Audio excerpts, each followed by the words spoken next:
ये आ चुकी थी। साथ ही साथ आर्नोल्ड ब्रेस्ट से पहले पॉजिटिविज्म भी आ चुका था। तो सन 1900 से लेकर 1950 तक का ये जो विज्ञानवाद का जो बहुत बड़ा प्रहार हुआ था, और ये पॉजिटिविज्म के माध्यम से, साइंटिफिक थ्योरी के माध्यम से और बिहेवियरलिज्म के माध्यम से, जिसके प्रमुख एडवोकेट थे डेविड ईस्टन और बहुत सारे अन्य विचारक। इन सब ने राजनीतिक विज्ञान को एकदम दिशा ही अलग पलट दिया, और इन्हीं के कारण ही राजनीतिक चिंतन का कहा गया इसकी मृत्यु होने लगी, ये पराभव की ओर पहुंच गई। लेकिन इसके बाद ही 1950 से ही we can see that Hannah Arendt appears on the political horizon, है ना। ये राजनीतिक पटल पर इनका उदय होता है हन्ना अरेंट का, और फिर वहाँ से इन्होंने ये बात कहना शुरू किया कि नहीं, राजनीतिक विज्ञान ये मृत्यु नहीं हुई है, बल्कि हम एक छद्म समाज में प्रवेश कर गए हैं। We have entered into a pseudo society, हम एक छद्म समाज में प्रवेश कर गए हैं। और इस छद्म समाज का मूल कारण क्या है? जो समाज में या विज्ञान में, जो राजनीतिक विज्ञान में विज्ञान का प्रवेश हो चुका है, कंज्यूमरिज्म का प्रवेश हो चुका है, यानी उपभोक्तावाद का प्रवेश हो चुका है, निजी क्षेत्रों का प्रवेश हो चुका है, निजी हितों का प्रवेश हो चुका है, स्वार्थपरक तत्वों का प्रवेश हो चुका है। इसने क्या कर दिया है? इसने समाज को एक छद्म समाज में परिवर्तित कर दिया है। उसने इस बात को स्पष्ट कहा। उसने कहा राजनीतिक सिद्धांत का अंतर नहीं हुआ है, राजनीतिक चिंतन का नहीं हुआ है, बल्कि राजनीतिक समाज एक छद्म समाज में काफ़ी हद तक बदल चुका है। जब समाज ही बदल गया है तो उसकी जो विचार शैली है, जो उसका चिंतन है, वो भी छद्म हो चुका है। Hannah Arendt gave altogether new direction to political philosophy. उसने कहा political philosophy neither it had ended nor it will ever end. ना राजनीतिक चिंतन का कभी अंत हुआ है, ना आज है, ना कभी अंत होगा। लेकिन आज हम जिस स्वरूप में राजनीतिक दर्शन को, राजनीतिक चिंतन को हम देख रहे हैं, वो दर्शन एक प्रकार से जो विज्ञानवाद का एक छद्म प्रवेश हो गया है राजनीतिक विज्ञान में, उसके कारण ये चिंतन पर ग्रहण लग गया है। वास्तविक राजनीतिक चिंतन पर, वास्तविक राजनीतिक दर्शन पर ग्रहण लग गया है इस विज्ञानवाद का। और कैसे ये विज्ञानवाद पर जो विज्ञानवाद का ग्रहण क्यों लगा? उसने कहा कि विज्ञानवाद का अर्थात जो आधुनिक विज्ञानवाद है, दैट इज मॉडर्न साइंस, जो आधुनिक विज्ञान है, इस आधुनिक विज्ञान ने टेक्नोलॉजी को बढ़ाया है। This modern science has given a flip to technology. This technology in turn has promoted consumerism. This consumerism in turn has turned everything into a matter of market and commodity. This consumerism has converted everything in the form of market and its commodity. देखिए, समझ लीजिए यहाँ पर क्या कह रही है Hannah aren't. वो क्यों विज्ञानवाद को मानती है कि ये एक गलत प्रवेश हुआ है। राजनीतिक विज्ञान में विज्ञानवाद का प्रवेश क्यों गलत है, क्यों मानती है गलत? She is trying to emphasise on this fact. She doesn't say that science और टेक्नोलॉजी इज बैड। यहाँ हमें इस बात को ध्यान रखना होगा कि वो, क्योंकि शी इज फ्रॉम जर्मनी, और हमारे आशुतोष मिश्रा सर हमेशा इस बात को बताते हैं, and I am very grateful to sir.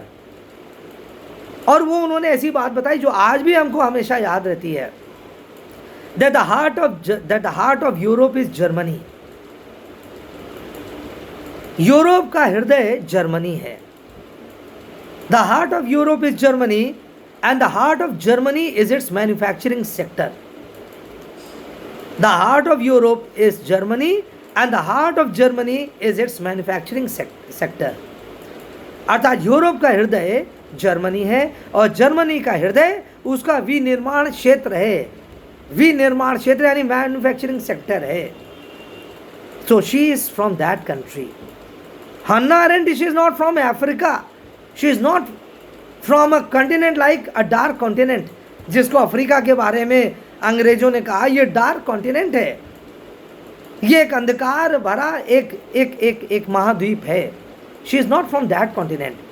She is not a philosopher from a country that has been turned as a forbidden country. वो लासा ये तिब्बत ऐसे राज्य से नहीं आती है, वो अफ्रीकाई मूल की नहीं है. Rather she is from Germany. वो जर्मनी जो मैन्युफैक्चरिंग सेक्टर के लिए वर्ल्ड का एक सुपर पावर माना जाता आज की तारीख में भी, उसी जर्मनी का ही जो मैन्युफैक्चरिंग सेक्टर था, उसी के बल पर ही Germany emerge as a great power both during the first and the second world war. Hitler को इतनी शक्ति कहाँ से प्राप्त हुई? Because of its scientific power, because of its technological power, and because of that he became a great dictator. वो चाहे जितना बुरा ही क्यों ना हो, लेकिन पढ़ा तो आज भी जाता है. इसलिए हमें ध्यान ये रखना होगा कि Hannah Arendt, she is not against science और technology per. Hannah Arendt, she doesn't take a dim view or a disappointing view of science or technology, because as it is, she is from that country from where science and technology has flourished like anything. Germany is considered to be as a cradle, as a civilization that gave birth to science and technology. Bharat में, हम कहें विश्व में भारत का बहुत बड़ा स्थान है कि भारत ने भी विश्व को विज्ञान का एक बहुत बड़ी, भारत भी एक बहुत बड़ी सभ्यता रही है विश्व को विज्ञान तथा तकनीकी प्रदान करने में, और उसी तरह जर्मनी भी. इसलिए हमें पहले अपने दिमाग से एकदम स्पष्ट ये मान लेना चाहिए, ये समझना होगा कि that Hannah Arendt, she is not against the scientific power और the technological power. She is not against her country. If she fled Germany, it's not because she hated her country. It's only because he hated the regime she was living in. He hated the ruler. He hated the political leaders who were giving rise to totalitarianism. इसलिए उसको मजबूर होकर वहाँ से परिस्थितिवश भागना पड़ा. लेकिन she never denounced science or technology or her own country. Though she became American later on, she got the American citizenship, but she never looked down upon her own country, or never she harbored any negative views about science and technology. लेकिन यहाँ पर जब वो बात करती है दर्शन के क्षेत्र में, definitely she is not holding a very favorable view of the entry of science and technology in the domains of political philosophy. उसका ये स्पष्ट मानना है कि राजनीतिक दर्शन is not the right place for technology or for science to enter into. उसने कहा कि ठीक बात है कि इस विज्ञान तथा टेक्नोलॉजी अन्य क्षेत्रों में आए, वो बात सही है, लेकिन राजनीतिक दर्शन के क्षेत्र में अगर ये साइंस और टेक्नोलॉजी आ गया है, यह राजनीतिक विज्ञान के क्षेत्र में आ गया है, तो ये बहुत ही हानिकारक है, बहुत ही कष्टदायक है. और इसलिए उसने कहा कि जो विज्ञानवाद का जो बढ़ता प्रभाव है, उसने ही राजनीतिक दर्शन को कलर कर दिया था, रंग दिया है. हम लोग कहते हैं ना, जब संविधान पढ़ाते हैं, we talk about a coloured legislation, अर्थात जहाँ पर किसी विधायन को, किसी लॉ को कलर कर दिया था, यानी एक दूसरा ट्विस्ट दे दिया जाता है, एक दूसरा स्वरूप दे दिया जाता है. कानून तो कुछ और है, लेकिन उसकी व्याख्या गलत तरीके से कर दी जाती है. इसे हम कहते हैं कलर्ड लेजिस्लेशन. इसलिए उसने कहा कि that political philosophy is not bad, it is something that is at most required, it is Quint essential for the human civilization, for the human beings and for the humanity. उसने कहा राजनीतिक दर्शन तो मानव सभ्यता का मूल प्राण है, वो मनुष्य का और मानवता का एक बहुत बड़ी पहचान है. जिस भी मानव सभ्यता में, मनुष्य में या मानवता में दर्शन का अभाव हो जाएगा। जिस भी व्यक्ति में इस दर्शन का भाव है वो वास्तव में व्यक्ति नहीं है, वो पशुओं से भी गिरा हुआ व्यक्ति है, जिसको रूसो कहता है man is a depraved animal. Rousseau ने भी कहा है has the growth of science and arts contributed to purify human morals और करप्ट ह्यूमन मॉरल्स। क्या विज्ञान तथा कला की प्रगति के कारण मनुष्य की नैतिकता में उत्थान हुआ है या गिरावट हुई है? तो उसने कहा कि ये जो विज्ञानवाद तथा कथित विज्ञानवाद है इसने मनुष्य की नैतिकता को कलर कर दिया है, रंग दिया है मनुष्य का, कि नैतिकता आच्छादित हो गई, ग्रहण लग गया है। मनुष्य अपने गिरावट को अब मेजर नहीं कर पा रहा। He is unable to fathom his decline. इतना ज़्यादा विज्ञानवाद के चक्कर में पड़ गया है। इसी बात को हन्ना अरेंट ने कहा, इस विज्ञानवाद ने मनुष्य को उसके अस्तित्व को ही भुला दिया है। This science, this technology has compelled humans to forget their own real self, their own inner instinct, their own inner virtues. और देखिए Hannah Arendt is not the only one, is the only scholar to say this। इस बात को तो Karl Marx ने भी कह दिया था, 100 साल पहले ही कह दिया था, जब उसने एलिनेशन की थ्योरी दिया, उसने अलगाववाद का जब सिद्धांत दिया। कार्ल मार्क्स ने उसने कहा आज का श्रमिक अपने से, अपने मूल चिंतन से, अपने मूल स्वभाव से, अपने समाज से, अपने परिवार से, अपने वातावरण से सबसे अलग हो चुका है, कट चुका है, वो पराभव की ओर चला गया है।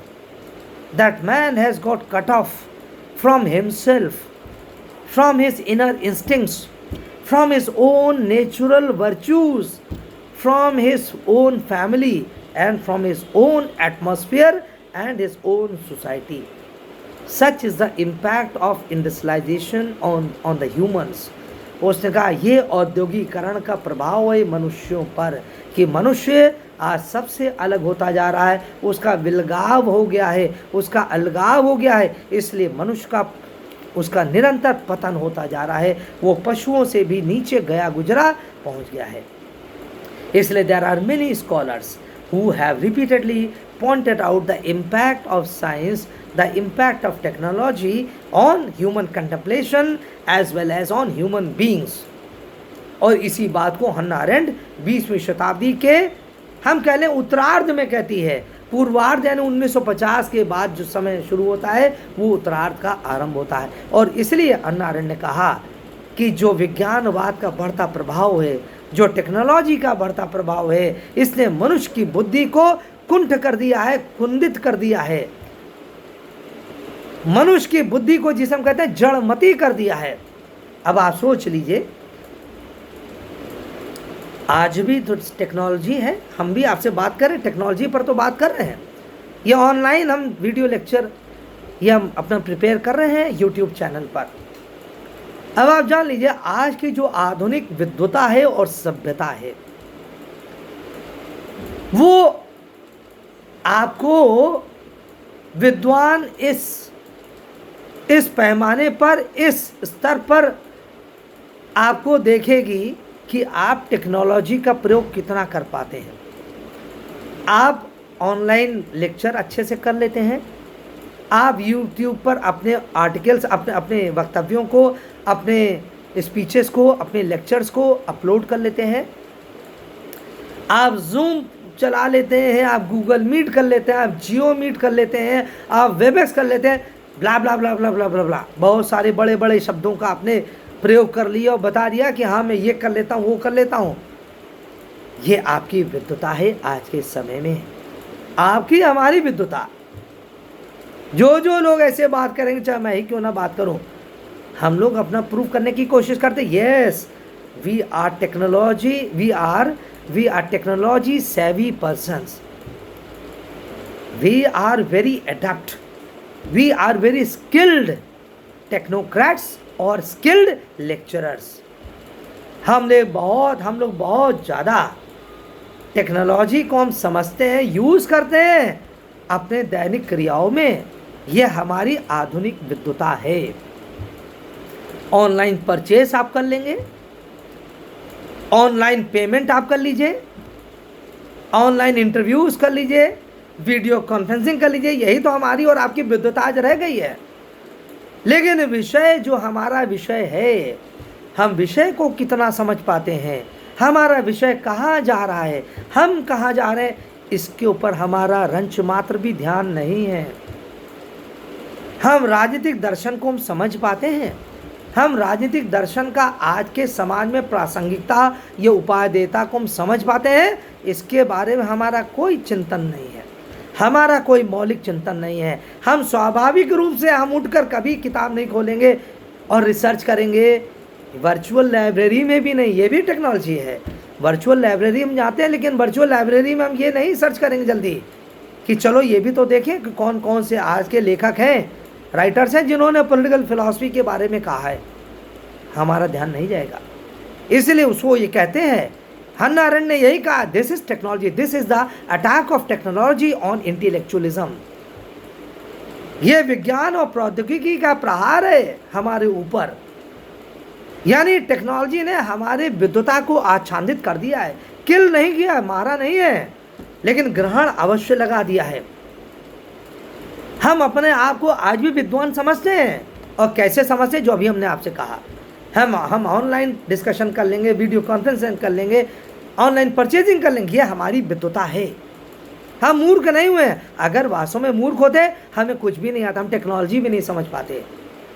We are not duffers, we are not we can say we are not dumbs, we are not stupid, we are not fools, we are alert enough, we are intelligent enough to know and to understand how to use the technology. हमारे में इतना ज्ञान है, इतने हमें ईश्वर ने विद्वता दिया है, हमारी जागरूकता ने हमको टेक्नोलॉजी का प्रयोग करना सिखा दिया है। लेकिन उसी टेक्नोलॉजी ने आज हमें एनस्लेव भी कर लिया है। इसी बात को हन्ना अरेंट कहती है।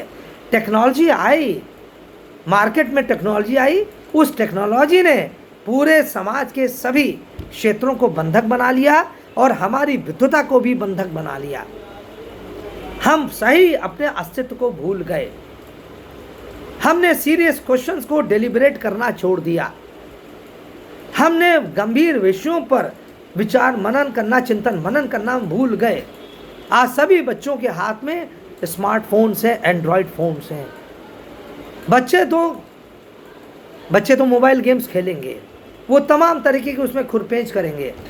लेकिन हम और आप इतने बड़े हो गए हैं कि अब कोई बहुत शौक नहीं मोबाइल के साथ। लेकिन फिर भी चार लोगों के बीच में जब बैठते हैं तो हम थोड़ी अपनी शान जरूर बिगाड़ते हैं। हाँ, हमें ये भी पता, वो भी पता है, एज इफ कि हम जन्म ही हमारा हुआ है टेक्नोलॉजी एज में हुआ है, और हमारा मूल विषय ही हमारा कंप्यूटर हार्डवेयर है या कंप्यूटर सॉफ्टवेयर है। इसलिए हम अपने वास्तविक उद्देश्य को भूल गए हैं कि that we are supposed to be serious thinkers, we are supposed to be contemplators, we are supposed to be a cog in the machine of political philosophy. हम इस बात को भूल गए। इसी बात को हन्ना अरेंट कहती है। उसने कहा कि इस टेक्नोलॉजी ने पूरे समाज को, साथ साथ पूरे अध्ययन के क्षेत्र को, अध्ययन जगत को एक बाजार के रूप में स्थापित कर दिया है। आज इसी बाजार में, इसी व्यापक विश्व या एक विश्व रूपी बाजार में हर चीज़ एक कमोडिटी हो गई है, हर चीज़ एक खरीद फरोख्त की वस्तु हो गई है। जो आज की टेक्नोलॉजी ने हमको जो दिया है, क्या दिया है, हमें इकोनॉमिक इंटरेस्ट के बारे में बात करने के लिए असीमित दरवाजे खोल दिया है। इकोनॉमिक इंटरेस्ट, हमारे प्राइवेट इंटरेस्ट, हमारे बिजनेस इंटरेस्ट, हमारे कॉमर्शियल इंटरेस्ट,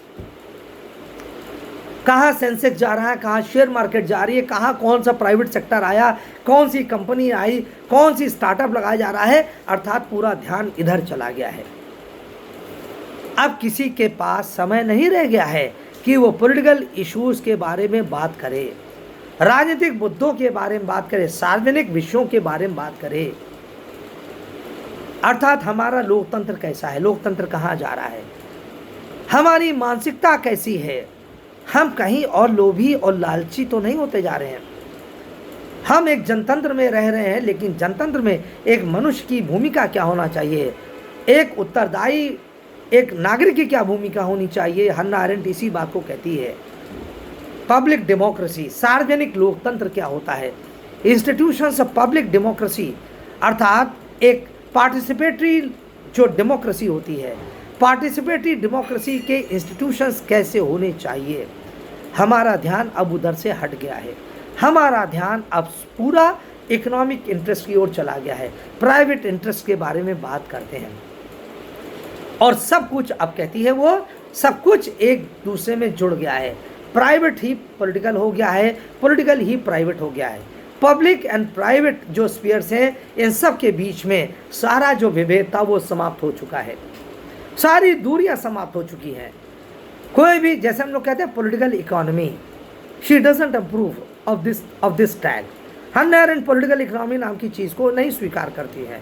कहते राजनीति शास्त्र, जब हम बात करते हैं राजनीति शास्त्र, तो बिना राजनीतिक चिंतन के, राजनीतिक दर्शन के चल ही नहीं सकता है।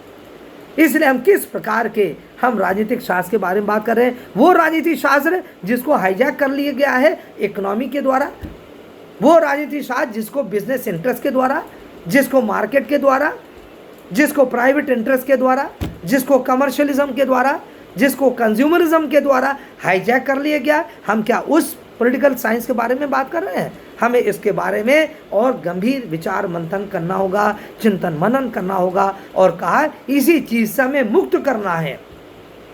ये जो continuous attack of technology on public contemplation on political issues, ये जो हो रहा है, अर्थात ये जो अर्थवाद का इकोनॉमिज्म का जो अर्थवाद का आर्थिक जो प्रहार है, जो टेक्नोलॉजिकल जो प्रहार है, तकनीकी का प्रहार और अर्थवाद का प्रहार, इकोनॉमिक अटैक और टेक्नोलॉजिकल जो अटैक है, दो प्रकार के attack she distinguishes, that is the technological attack as well as the economic attack on political philosophy, on political contemplation। इससे हमें अपने विषय को बचाना होगा, क्योंकि आज यही कमर्शियलिज्म, आज यही कंज्यूमरिज्म, आज यही बाजारवाद, उपभोक्तावाद राजनीतिक चिंतन को समाप्त करने पर तुले हुए हैं। कम से कम इन्होंने हमारे विषय पर ग्रहण अवश्य लगा दिया है। इसी बात के लिए उससे कहती है we have to reclaim our freedom of thought, हमें अपने विचारों की स्वतंत्रता को पुनः प्राप्त करना होगा। We will have to fight for own freedom, for our own independence, that is the freedom of independent thinking, the freedom of thought unsold by the economic attack.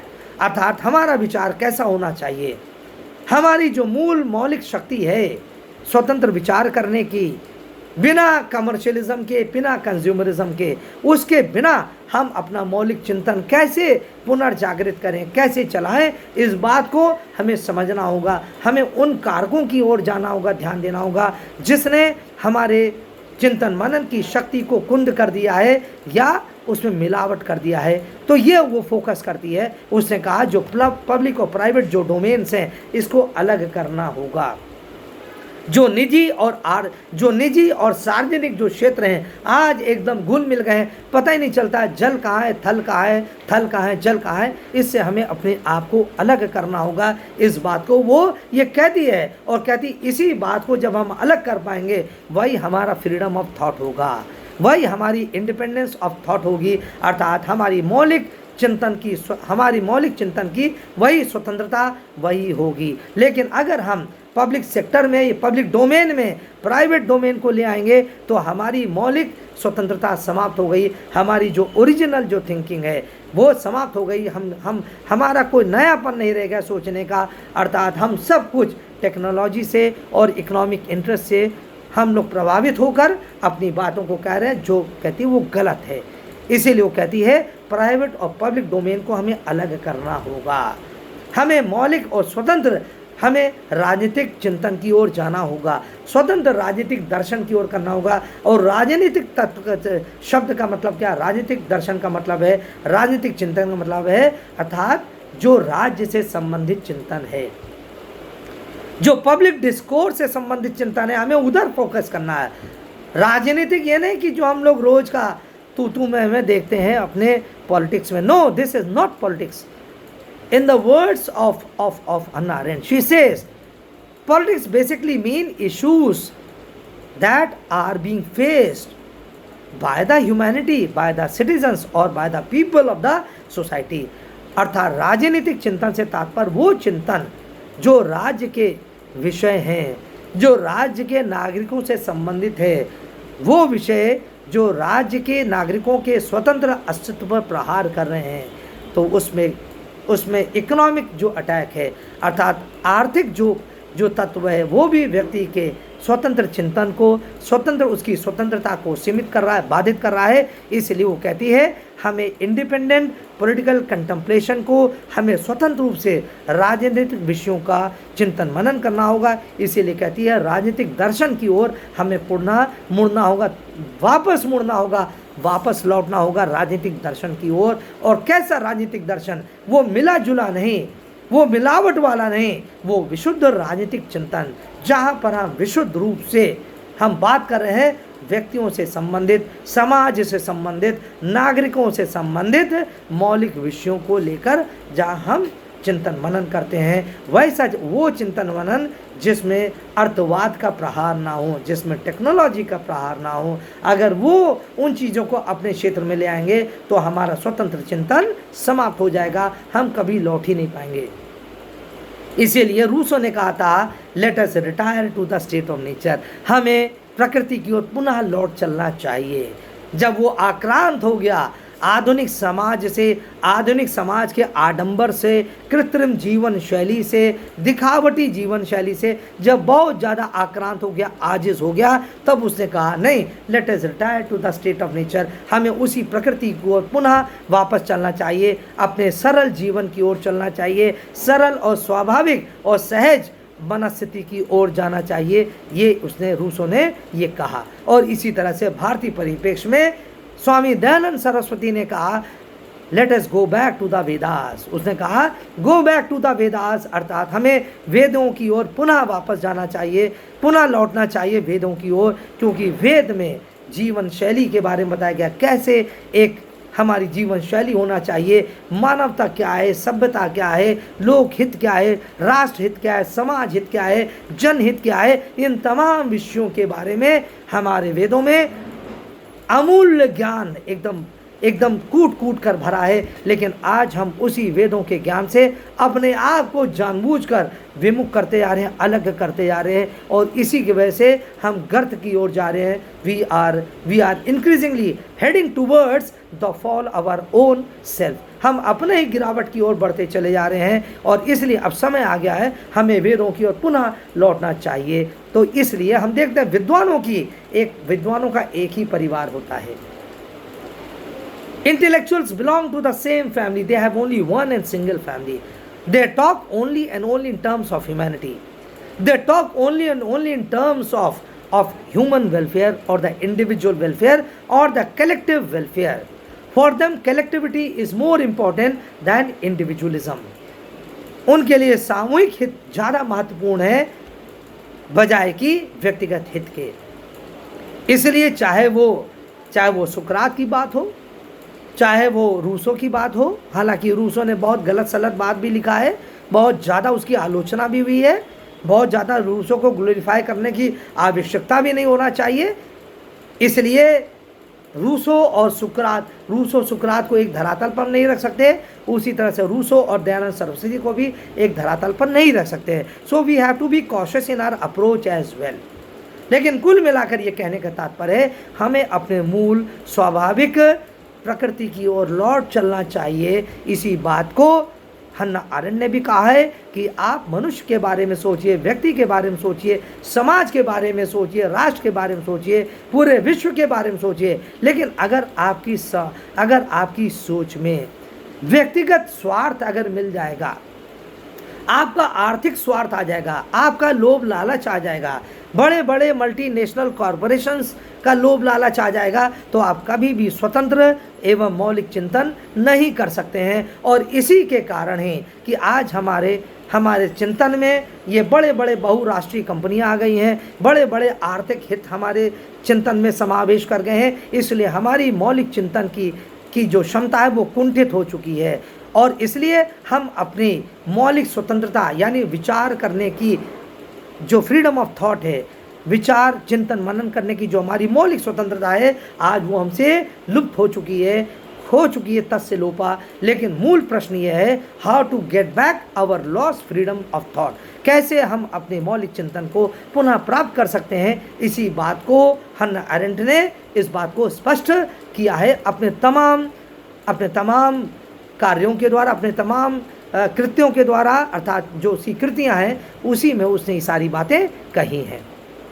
तो प्रिय विद्यार्थियों, आज की बात हम यही समाप्त करते हैं और अगले टर्न पर हम आपसे फिर इसके आगे हन्ना अरेंट के विषय में और भी बताएंगे। With this thought and with this best wishes to you, I come to the end of this class and wish you a very safe and happy life and existence। आप लोग खूब अपना ध्यान रखिएगा और अगले टर्न पर हम आपसे फिर मिलेंगे। Thanks so much once again.